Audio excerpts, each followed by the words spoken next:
Now, having said all that, let's switch to foodworldorder.com, one of the other sites in the Media Monarchy umbrella, where we're first going to go down the October 7th Binge and Purge Sick Soda Studies. And first from foodpoisonjournal.com, study reveals 63% of restaurant workers handle food while sick.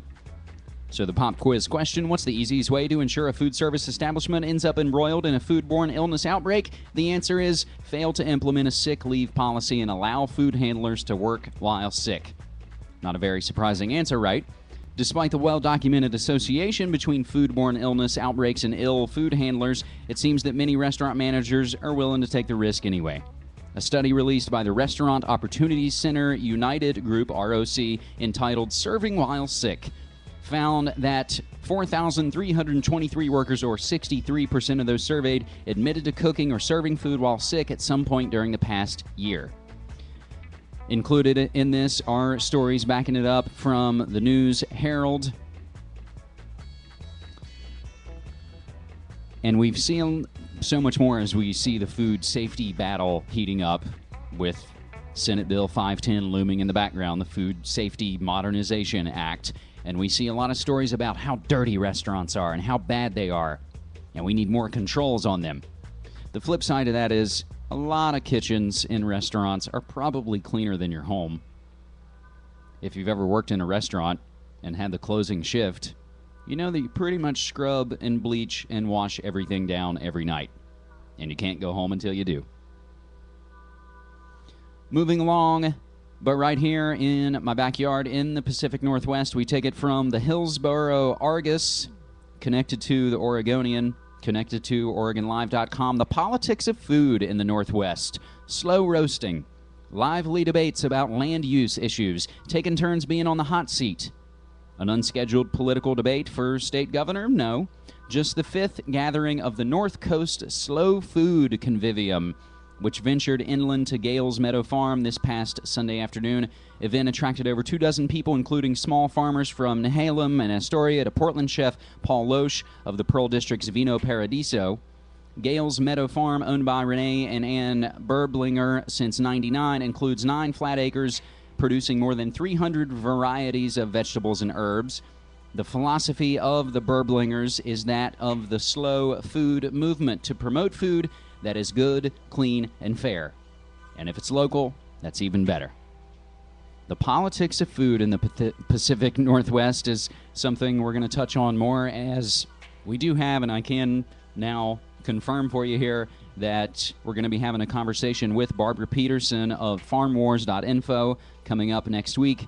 Look for that cross-posted on MediaMonarchy.com and FoodWorldOrder.com. Moving right along from the Associated Press, coffee prices on the rise as futures hit 13-year high. Coffee prices hit a 13-year high. Well, not last Wednesday. I see this story goes back to September. But as a huge coffee fan, it was something I didn't want to miss. Coffee prices hit a 13-year high, extending a rally that sent prices up about 43% in the past months. If you're putting together your prepper package and things you want to have, I would imagine coffee would be a very important one. Even if you're not a coffee fan, you still may want to stockpile some coffee, some tobacco, some whiskey. But if we move to the Daily Mail, scientists say a 3-course meal and a single stick of chewing gum is now a possibility. So it didn't work out that well for poor Violet in Willy Wonka's factory, but now researchers say they may have cracked the secret behind creating a sweet that replicates 3 meals in a single stick of chewing gum. Scientists at the Institute of Food Research, IFR, say the latest tech could be used to turn Willy Wonka's eccentric invention into reality, but without the unpleasant side effects. Food scientist Dave Hart believes that recent advances in nanotech, which deals with structures just millionths of a millimeter in size, could capture and release flavors in a precisely controlled way. Now, this article goes on, and I'm not sure whether it's just replicating the flavors or if you would actually get the supposed nutrients of a 3-course meal. New York State seeking a food stamp ban on soda as the USDA mulls proposal to fight obesity problem. Using food stamps to buy sodas, teas, sports drinks, and other sugar-sweetened beverages would not be allowed in New York City under a government effort to battle obesity. Mayor Michael Bloomberg and Governor Patterson announced Thursday that they're seeking permission from the U.S. Department of Agriculture, which administers the nation's food stamp program, to add sugary drinks to the list of prohibited goods for city residents receiving assistance. If approved, it would be the first time an item would be banned from the federal program based solely on nutritional value. Because you can get all the crappy white bread you want. Studies show drop in retail food prices at the supermarket. According to the latest American Farm Bureau Federation Market Basket Survey, retail food prices at the supermarket dipped slightly during the third quarter of 2010. Do you feel it where you shop? And our last note on the 10-7 binge and purge, 6 soda studies. United Nations Food and Agriculture Organization said in a statement that as many as 22 countries around the world could be in a food crisis given their current status. Reportedly, these 22 countries are all facing enormous challenges to simply keep the population well-nourished. The total population of the affected countries comes to approximately 166 million people. 166 million people that are starving all across the globe. And if you remember the stories we hit about California annually throwing away enough food to fill 35 Staples centers. And you know, as we often reference here, the sort of Bill Hicks jokey idea that with the weapons of war that we're able to kill people with the push of a button, couldn't we feed those people? The answer is, of course, yes. It's just not in the interest of the Western finance oligarchs. So, speaking of prepping, we'll take this next one from Gizmodo.com. Costco selling an apocalyptic year's worth of disgusting food for $800. Either our nation's obesity problem is just as bad as they say, or Costco knows something we don't, because the aircraft carrier-scaled big box store is now offering enough horrifying food to last you a year for a cool $800. The monstrous 5,011 serving package, courtesy of food outfitter Shelf Reliance, hey, at least we have to keep our senses of humor during Doomsday, claims their end-of-days buffet contains only top-of-the-line products developed with everyday menu planning in mind, which makes sense, of course, because the only thing worse than knowing that the entire eastern seaboard's been leveled by nukes or a horde of flesh-feasting space titans is repetitive bunker fare. Dehydrated fish skin again, Mom?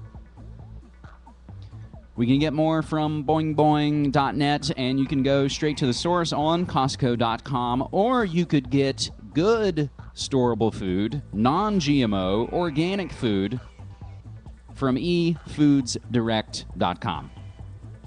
I'm not necessarily endorsing them, but if you're trying to put things together like that, yeah, you could buy a bunch of crap from Costco, or you could get it from patriots who have been doing it for generations and who knows what's up.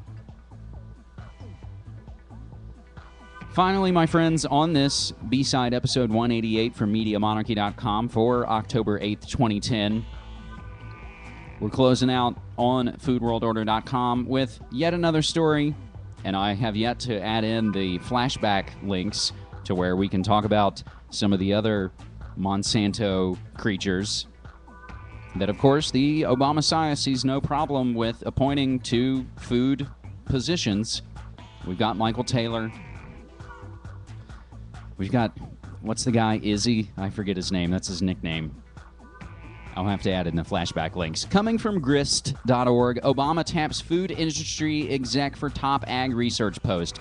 The long-simmering debate about Obama's ag policy, whether it represents a new paradigm, agribusiness as usual, or some enigmatic combination, we now have a new data point to consider.